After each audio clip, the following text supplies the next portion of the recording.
Hello, मी पूनम. तुम्हा सर्वांचे आणखी एका नवीन व्लॉगमध्ये खूप सारे स्वागत आहे. आज आमच्याकडे एक वेगळीच घाई सुरू आहे बरं का. आमच्याकडे आज नवीन कपल येणार आहे. हळद काढण्यासाठी आम्ही त्यांना आमंत्रित केलंय. आमच्याकडे लग्नानंतर नवीन नवरा नवरीला जोडीने जेवायला बोलवतात. त्याला हळद काढायला बोलावणं असं म्हणतात. काही भागात लग्न अगोदर जेवायला बोलवण्याची पद्धत आहे आणि त्याला केळवण किंवा गडंगण असे सुद्धा म्हणतात. असो, त्यासाठी आम्ही बनवतोय पुलाव, कोशिंबीर, मिक्स व्हेज आणि बटाटा. सोबतीला आहे गोड अशी शेवयाची खीर. तर पाहुणे आहेत सासूबाईंची भाचा आणि त्यांची पत्नी, म्हणजे नात्याने आमचे भाऊ वहिनी आणि आमच्या बच्चे कंपनीचे खूप आवडते मामा. तर मिक्स व्हेजसाठी इकडं आमचं चालू आहे सगळ्या भाज्या तळून घेणं. भाज्या तळून घेतल्यानंतर अशा ह्या एकत्रित केल्या तळलेल्या भाज्या आणि त्याच्यानंतर इकडं सुरू होती ही बाकीची तयारी. पुलावसाठी खूप सारा कांदा आणि टोमॅटो कापून घेतला होता आणि इकडं ग्रेव्ही बनवली सुरू.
इथे वहिनींना बसवलं होतं आतमध्ये जेवायला आणि जेंट्स बाहेर हॉलमध्ये बसले होते. हे आहेत आमच्या बच्चे कंपनीचे लाडके मामा. अगदी सख्ख्या मामासारखा हक्क गाजवतात, कारण यांच्याकडे सगळे लाड आणि सगळी मस्ती पुरवली जाती.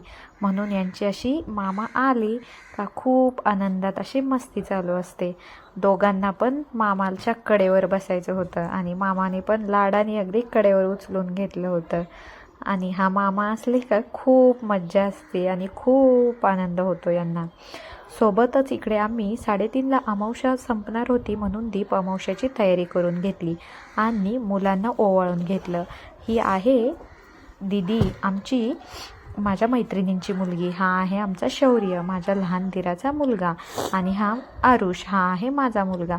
मी, आईंनी, माझे जाऊ उमा, माझी फ्रेंड आली होती अश्विनी दिदी आणि आमच्या वहिनी, आम्ही सर्वांनी मुलांना ओवाळून घेतलं. दीप अमावस्याच्या दिवशी मुलांना ओवाळणं शुभ मानलं जातं. मुलं ही वंशाचा दिवा मानले जातात, म्हणून या अमावस्याला मुलांनी कणकेच्या दिव्यांनी ओवाळायचं असतं. आणि पुन्हा याच कणकेच्या दिव्यांनी आपण घरातल्या दिव्यांना पण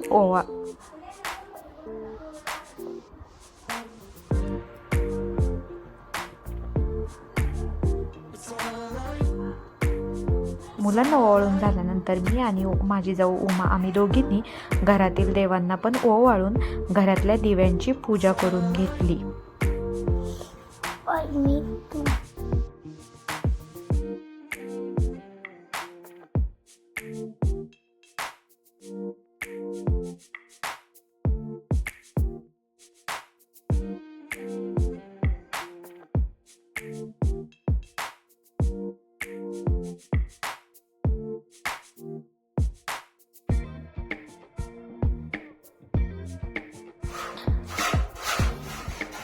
हे आहे पाहुण्यांना भेटवस्तू देण्याचं कार्यक्रम. आमच्याकडे हळद काढायला बोलावल्यानंतर त्यांना जेवण केलं जातं आणि नंतर त्यांना दिली जाते भेटवस्तू. सासूबाईंनी वहिनींना हळदी कुंकू लावून त्यांना साडी भेटवस्तू केली.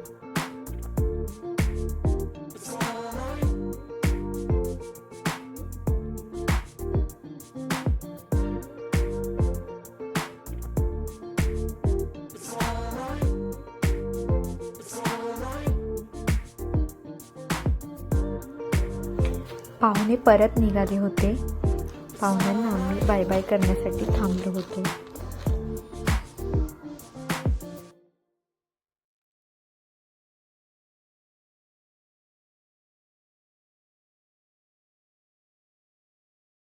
पाहुणे गेल्यानंतर आम्ही मुलांना घेऊन नदीचं पाणी पाहायला गेलो. पाणी खूप आलं होतं, पाऊस पण खूप पडला होता, त्याच्यामुळे नदीचं पाणी प्रचंड वाढलं होतं. आणि मुलांचा असा हट्ट होता की त्यांनी बनवलेल्या पेपरच्या बोटी पाण्यात सोडायच्या होत्या. एका बॅगमध्ये बोटी घेऊन गेलो होतो आणि आरुषच्या पप्पांनी त्या दोघांना हातात पकडलं होतं, कारण नदीला पाणी खूप होतं आणि त्यांना रिकामं सोडणं पण थोडंसं रिस्की होतं. आणि त्या बोटी घेऊन त्यांना पाण्यात सोडायचं त्यांचं काम चालू होतं. त्यांना लांबूनच बोटी फेकायला लावल्या आणि पाणी पाहत जरा वेळ आम्ही थांबलो.